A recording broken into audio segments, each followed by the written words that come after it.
వదినా, బిహారీ వస్తున్నాడు, భోజనానికి పిలువు. బిహారీ, ఇటు రారా.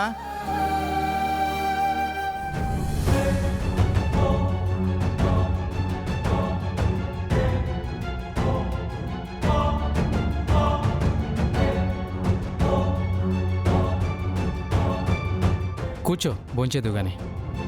మావయ్య, నాకు ఆకలిగా లేదు మావయ్య. ఆకలి ఉన్నా లేకపోయినా ఒక ముద్ద తినేస్తే పనైపోతుంది కదరా. కూర్చో, అందరూ తింటున్నారు కదా. ఏంటి విహారీ, తినడానికి కూడా ఆలోచిస్తున్నావు? వచ్చి కూర్చో. విహారీ గారు, కూర్చోండి.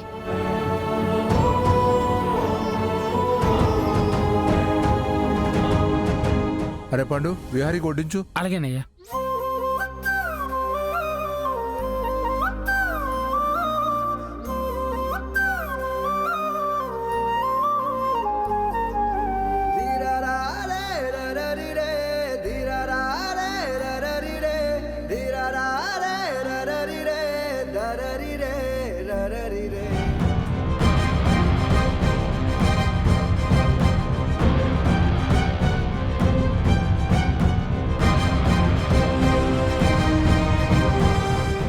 నాన్నా, ఈ ఇంట్లో మేము ఉన్నామని మర్చిపోయారా ఏంటి? అదేంటి పద్మాక్షి అలా అంటున్నావు? రా, నువ్వు కూడా వచ్చి కూర్చో. నన్ను కాదు నాన్న కూర్చోమని చెప్పడం. నా కూతురు గర్భవతి అనే విషయం మర్చిపోయారా?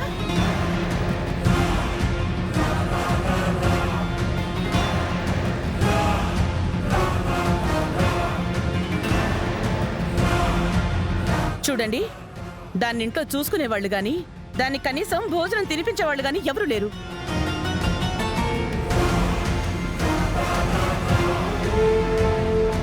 అదేంటి వదిన అలా అంటున్నారు? సహస్ర ప్రతిరోజు వచ్చేది. ఈ రోజేమైనా పడుకొని రెస్ట్ తీసుకుంటుందేమో. వీళ్ళు తినేశాక వెళ్ళి పిలుద్దాం అనుకుంటున్నాను. ఏంటి ఏంటో అంటుంది? అందరూ తినేశాక దాన్ని పిలుస్తావా?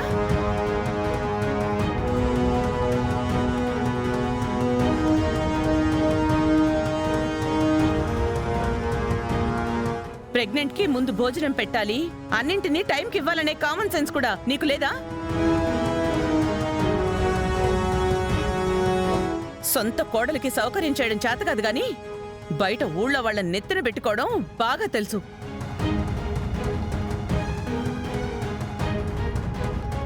అత్తయ్య, చిన్న విషయం కదా, ఎందుకింత గొడవ? ఇదేమైనా చిన్న విషయమారా? నీ భార్యని ఇంట్లో ఒక్కళ్ళైనా సరిగ్గా చూసుకుంటున్నారా?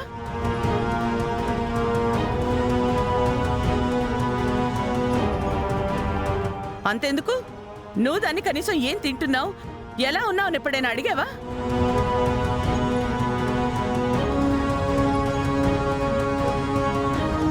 అసలు ఇంట్లో వాళ్ళకి బయట వాళ్ళ మీద ఉన్న శ్రద్ధ ఇంట్లో వాళ్ళ మీద ఉన్నట్టు లేదు.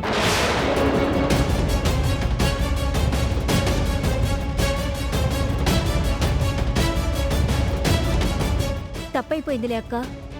సహస్ర, నువ్వు కూర్చో, అన్నం పెడతాను. నువ్వు మాట్లాడికే. నీకది కూతురవుతుంది. కూతురు లాంటి దాన్ని పక్కన పెట్టుకుని ధోరణి పోయే వాళ్ళందరినీ కూతురు అనుకుని బ్రతికేస్తున్నారు మీరు.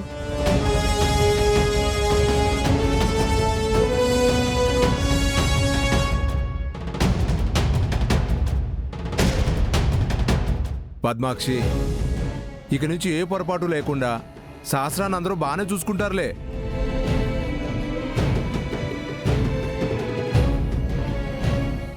నాన్న, అక్కన్న మాటల్లో నిజముంది. ఇక నుంచి సహస్రాన్ని అందరూ జాగ్రత్తగా చూసుకోవాలి. ఇలా కాదు, నా కూతురికి రేపటితో 3 నెలలు వస్తుంది. ఇంట్లో వాళ్ళకే కాదు, మన ఫ్యామిలీ ఫ్రెండ్స్ కి, మన రిలేటివ్స్ కి అందరికీ నా కూతురు గర్భవతని తెలియాలి.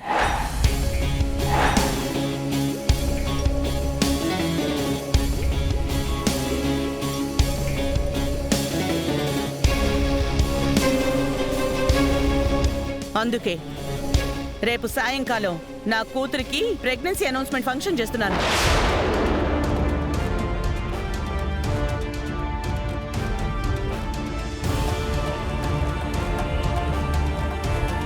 మరిది గారు, రేపా ఫంక్షన్కి కావలసిన ఏర్పాట్లు మీరు చేస్తారా లేక నన్నే చేసుకోమంటారా?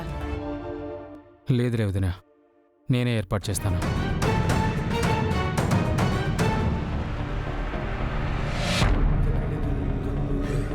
రే విహారీ, రేపు నాకు ఆ పనులున్నాయి ఈ పనులున్నాయి అంటూ బయటికెళ్ళడానికి వీల్లేదు. ఫంక్షన్లో నా కూతురి పక్కనే ఉండాలి.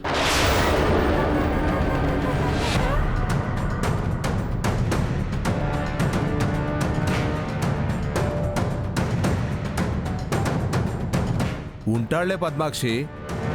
వాడి భార్య ఫంక్షన్ ఉంటే వాడెక్కడికి వెళ్తాడు? నానా, నీ సమక్షంలో అందరికీ చెప్తున్నాను,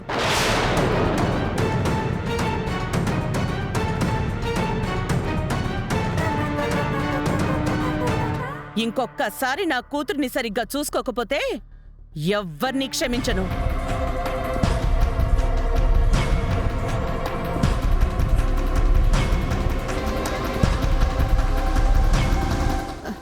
సహస్ర, రామ్మ కూర్చో, భోజనం చెయ్యి.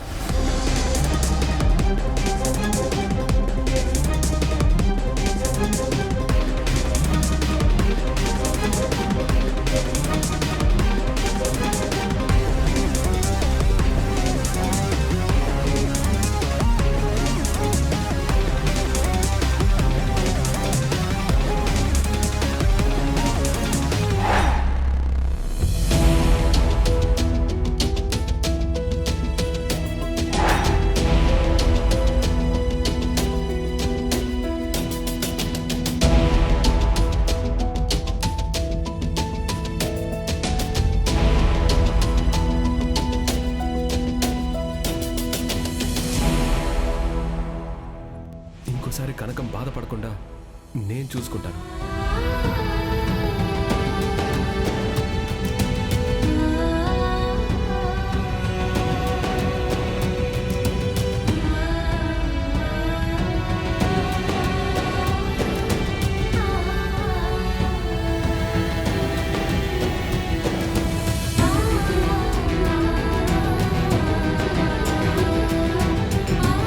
సహస్రా,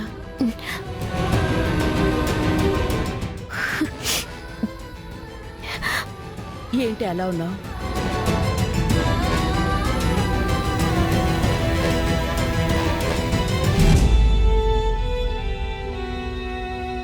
నువ్వలా ఉండొద్దు సహస్రా. నీ ప్రెగ్నెన్సీ అనౌన్స్మెంట్ అని ఇంత ఫంక్షన్ ఏర్పాటు చేశాం కదా,